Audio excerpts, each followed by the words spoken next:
జిల్లా కేంద్రంలో గత 2 సంవత్సరాలుగా ప్రవేశాలు లేక ఎస్సీ స్టడీ సర్కిల్ ను మాజీ మంత్రి కొప్పులేశ్వర్, బీఆర్ఎస్ పార్టీ జిల్లా అధ్యక్షులు విద్యాసాగర్ రావు, మాజీ జడ్పీ చైర్పర్సన్ వసంత సురేష్ తో కలిసి బుధవారం పరిశీలించారు. సందర్భంగా కొప్పులేశ్వర్ మాట్లాడుతూ బీఆర్ఎస్ ప్రభుత్వం అధికారంలో ఉన్నంత కాలం వెలుగువెలిగిన ఎస్సీ స్టడీ సర్కిల్ కాంగ్రెస్ ప్రభుత్వంలో క్రమంగా తమ ప్రతిభను కోల్పోతూ వచ్చాయని ఆయన అన్నారు. రాష్ట్ర మొత్తంలో స్టడీ సర్కిల్ 2 సంవత్సరాల నుండి నిలిచిన బోధన ప్రవేశాలు లేక ఇదే పరిస్థితిలో ఉన్నాయని ఆయన ఆవేదన వ్యక్తం చేశారు. జగిత్యాల జిల్లా కేంద్రంలో ఎస్సీ స్టడీ సర్కిల్ పరిస్థితి దారుణం ఉందని, 2024 ఆగస్టు 17 నుంచి అడ్మిషన్ లేక మూతపడ్డాయని, నిధులు మంజూరు లేకపోవడం, భవనాల అద్దె, ఇతర వస్తువులు లేకపోవడంతో తాళాలు పడిపోయాయని ఆయన అన్నారు. తక్షణమే స్టడీ సర్కిల్ సంబంధించిన శిక్షణ తరగతులను ప్రారంభించాలని, బకాయిలను విడుదల చేయాలని సంబంధిత శాఖ మంత్రి అడ్లూరు లక్ష్మణ్ కుమార్ ను ఆయన డిమాండ్ చేశారు.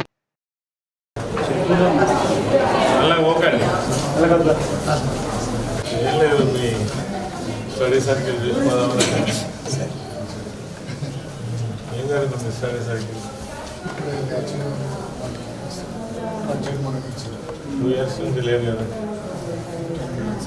2 బ్యాచ్లు చేయాలి.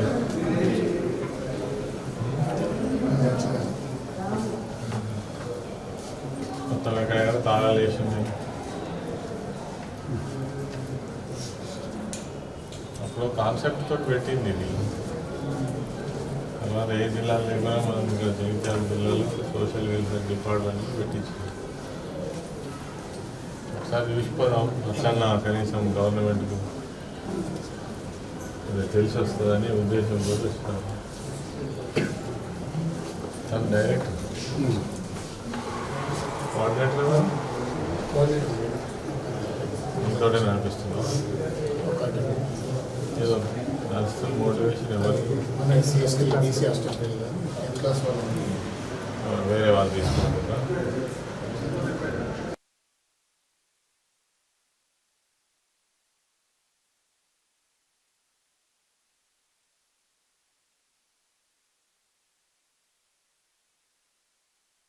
నాయకత్వంలో తెలంగాణ రాష్ట్రంలో ఎస్సీ, ఎస్టీ, బీసీ, మైనారిటీ వర్గాలైనటువంటి పేద పిల్లలకు కాంపిటీషన్ ఎగ్జామినేషన్లో లక్షల రూపాయలు వెచ్చించి చదువుకోలేరు కాబట్టి ప్రభుత్వమే ఈ స్టడీ సర్కిల్స్ నిర్వహించి వాళ్లకు రకరకాల కోచింగ్స్ ఇస్తే బాగుంటుందనే ఉద్దేశంతో రాష్ట్రంలో అనేక జిల్లాలలో, అదేవిధంగా హైదరాబాద్ నగరంలో కూడా దాదాపు 17 స్టడీ సర్కిల్స్ ఏర్పాటు చేయడం జరిగింది.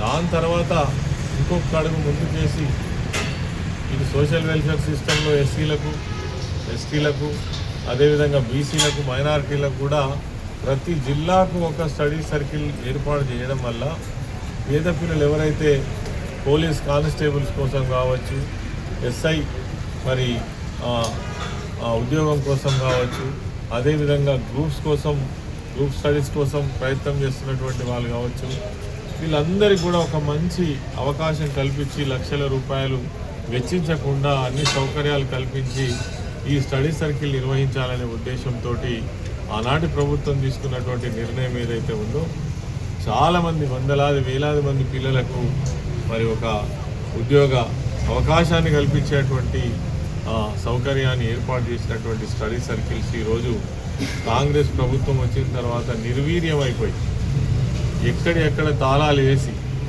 అందులో పనిచేస్తున్నటువంటి ఉద్యోగులకు జీతభత్యాలు కూడా ఇవ్వకుండా, రెంటెడ్ బిల్డింగ్లో నిర్వహిస్తున్నటువంటి బిల్డింగ్స్కు కిరాయిలు కట్టకుండా దాదాపు 15-20 నెలల నుంచి కిరాయి లేదు, ఉద్యోగస్తులకు జీతాలు లేవు.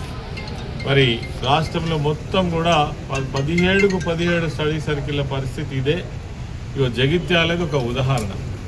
ఆ రోజు నేను సోషల్ వెల్ఫేర్ మినిస్టర్గా ఉన్ననాడు జగిత్యాల జిల్లాలో కూడా ఒక స్టడీ సర్కిల్ ఉంటే పేద పిల్లలకు చదువుకోవడానికి అవకాశం వస్తుందనే ఉద్దేశంతో ఆ రోజు దీన్ని మరి ఈ స్టడీ సర్కిల్ని ఇక్కడ ఏర్పాటు చేయడం, ఈ బిల్డింగ్ను కూడా ఏర్పాటు చేయడం, అదేవిధంగా దానికి తగినంత బడ్జెట్ కూడా తీసుకొచ్చి మరి నిర్వహణ షురూ చేసినాం. మొదటి సంవత్సరంలోనే గొప్ప ఫలితాలు కూడా తీసుకొచ్చినాం.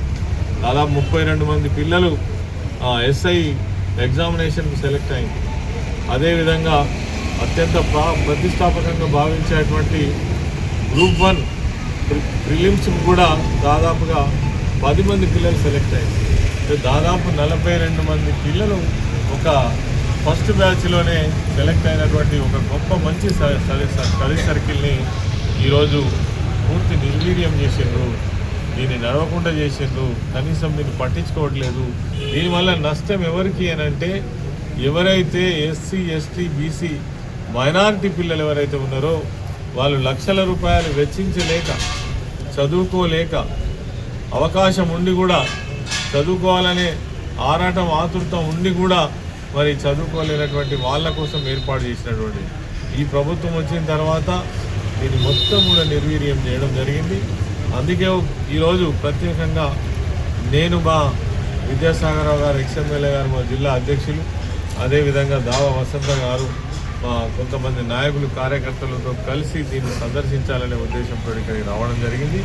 ప్రభుత్వాన్ని డిమాండ్ చేస్తూ ఉన్నాం. మేము తక్షణమే రాష్ట్రంలో ఉన్నటువంటి స్టడీ సర్కిల్స్ అన్నింటినీ కూడా నిర్వహించాలని, అదేవిధంగా వీళ్ళ జీతభత్యాలు వెంటనే రిలీజ్ చేయాలని, తర్వాత ఈ బిల్డింగ్ నిర్వహణ ఏదైతే ఉందో మరి ఈ కిరాయిలన్నీ కూడా రాష్ట్ర వ్యాప్తంగా చెల్లించి వీటిని వెంటనే మరి ఫంక్షన్లోకి తీసుకురావాలి. ప్రతి సంవత్సరం 2 బ్యాచ్లు, 100 మందికి ఒక బ్యాచ్, ఆడపిల్లలకు ఒక 50 మంది, మగపిల్లలు 50 మంది, ఎంతోమందికి ఉద్యోగ అవకాశాలు కల్పించేటువంటి ఒక గొప్ప వనరును ఇవాళ ఈ కాంగ్రెస్ ప్రభుత్వం వచ్చిన తర్వాత నిర్వీర్యం చేసింది. ఇది మన దురదృష్టం. మా ప్రభుత్వం మారడం వల్ల ఉన్న వ్యవస్థ కొనసాగిస్తూనే ఇంకా కొంత బాగా చేస్తారనే ఆలోచనతోటి ఎవరైనా ఆలోచిస్తాం, కానీ ఉన్న వ్యవస్థనే సర్వనాశనం చేసినటువంటి ప్రభుత్వాన్ని ఇలా చూస్తున్నాం. ఒక విధి విధానం లేనటువంటి ప్రభుత్వాన్ని ఇలా మనం తెలంగాణ రాష్ట్రంలో రేవంత్ రెడ్డి ముఖ్యమంత్రి గారి నేతృత్వంలో మనం చూస్తున్నాం. అదేవిధంగా ఈ జిల్లా నుంచి ఎన్నికైనటువంటి సోషల్ వెల్ఫేర్ మినిస్టర్గా ప్రాతినిధ్యం వహిస్తున్నటువంటి లక్ష్మణ్ కుమార్ గారిని నేను ప్రశ్నిస్తున్నా, మీకు బాధ్యత లేదా? ఈ డిపార్ట్మెంట్ మీది కాదా?